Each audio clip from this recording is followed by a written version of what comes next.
तो गाइस दार्जिलिंग में मेरा आज दूसरा दिन है और कल मैं बहुत लेट उठने के वजह से मैं बहुत कम घूम पाया था। जू गया, वहाँ भी दुर्भाग्यवश वो जू भी बंद था और मैंने सिर्फ एक पार्क घूमी, सोवेरियन पार्क, और चाय की फैक्ट्री नहीं देख पाया, मैं सिर्फ चाय का बागान देख पाया। तो आज सब घूमने का ट्राई करेंगे और भी साइट सीइंग करेंगे आज दार्जिलिंग में। और आज बहुत कोशिश करने के बाद भी मैं 8 बजे उठा हूँ, तो तैयार होते होते मुझे 9 बज गए। तो अभी यहाँ से निकलते हैं।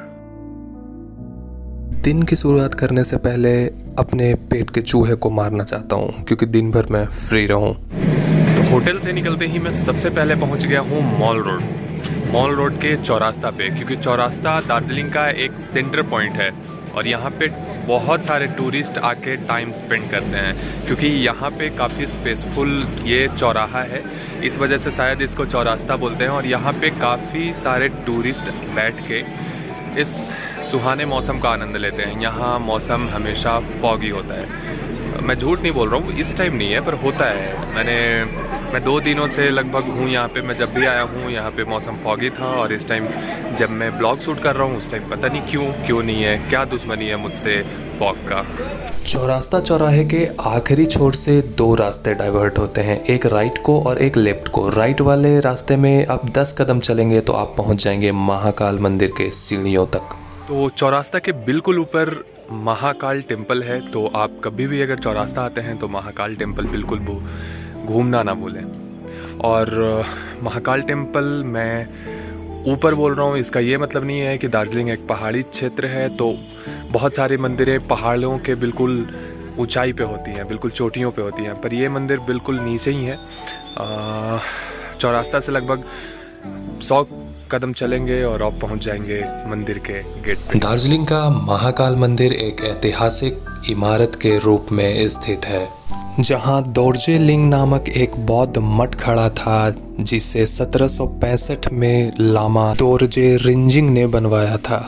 मान्यता यह है कि यहाँ ब्रह्मा विष्णु महेश मतलब भगवान शिव के प्रतिनिधित्व करने वाले 3 शिवलिंग यहाँ 1782 ईस्वी में प्रकट हुई थी। 1815 ईस्वी में गोरखा आक्रमण के दौरान मठ को लूट लिया गया और इसे नष्ट कर दिया गया, जिसके बाद इसे 1 मील दूर भूटिया बोट में स्थानांतरित कर दिया गया और इसे भूटिया मठ नाम दिया गया। मान्यता यह भी है कि इस शहर का नाम दार्जिलिंग इसी मठ के नाम से लिया गया है। महाकाल मंदिर भगवान शिव को समर्पित है और इस मंदिर का दरवाजा हर धर्म हर वर्ग के लोगों के लिए हमेशा खुला है। मुख्य मंदिर के अंदर सोने के 3 चढ़े हुए शिवलिंग हिंदू देवताओं ब्रह्मा विष्णु महेश का प्रतिनिधित्व करते हैं। शिवलिंग के साथ वहाँ भगवान बुद्ध की भी मूर्तियां हैं, जहाँ हिंदू पुजारी और बौद्ध भिक्षुक दोनों धार्मिक अनुष्ठान करते हैं।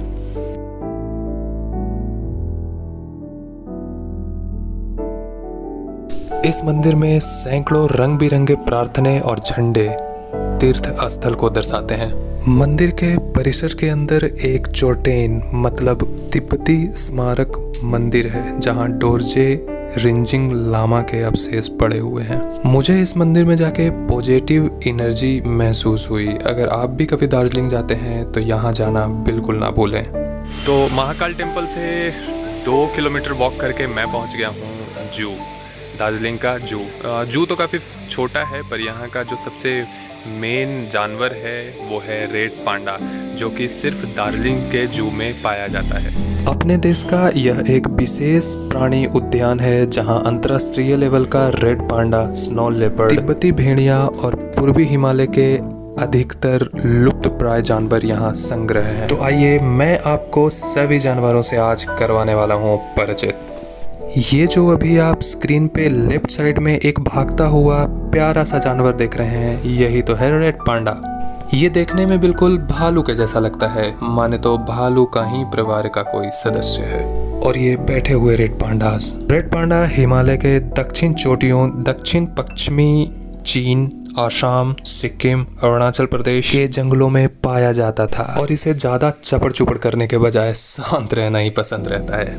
और ये है एशियाई पाम सिविट, ये दक्षिण और दक्षिण एशिया के जंगलों में पाई जाती है।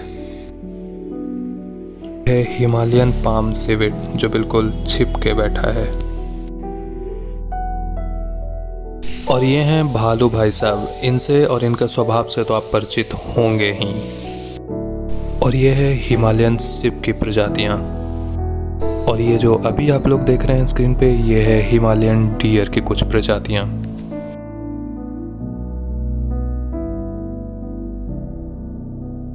और ये मजे से अपने घर में आराम से टहलता हुआ तेंदुआ।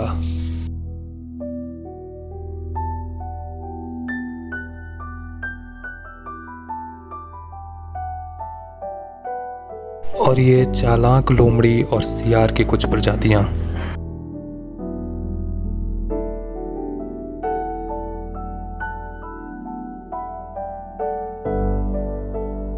तो भाई साहब जू मैंने घूम लिया और यहाँ की टिकट की प्राइस थी 60 रुपीज़ पर पर्सन। और जू की ओवरव्यू की बात करूँ, यहाँ के एक्सपीरियंस की बात करूँ तो जू काफ़ी छोटा था। और पर म्यूज़ियम जाके आप उन इक्विपमेंट्स को देखेंगे, उन स्टोव को देखेंगे, उन स्लीपिंग बैग को देखेंगे, टेंट को देखेंगे, तो फिर आप उन चीज़ों को देख के इमेजिन करेंगे। क्योंकि मैं लेह लद्दाख साइड जाके ये करी है तो मैं इमेजिन कर सकता हूँ थोड़ा बहुत। मैं बहुत छोटे लेवल पे किया हूँ, पर मैं हिमालय पे वो भी इमेजिन कर सकता हूँ, हिमालय पे जाने की और उतनी कितनी मुश्किल से ऊपर चढ़ेंगे। और ख़ास करके मुझे एडवेंचर थोड़ा पसंद है और इन मामलों में, नेचर के मामलों में, तो मुझे खास करके म्यूज़ियम यहाँ का ज़्यादा पसंद आया। काफ़ी टूरिस्ट को यहाँ पे पता नहीं है कि इसी टिकट में और अंदर म्यूज़ियम भी है, तो वो लोग विजिट नहीं कर पाते। तो आप लोग कभी भी आएँ तो म्यूज़ियम ज़रूर घूम के जाएँ। ये रहे म्यूज़ियम के कुछ झलकियाँ।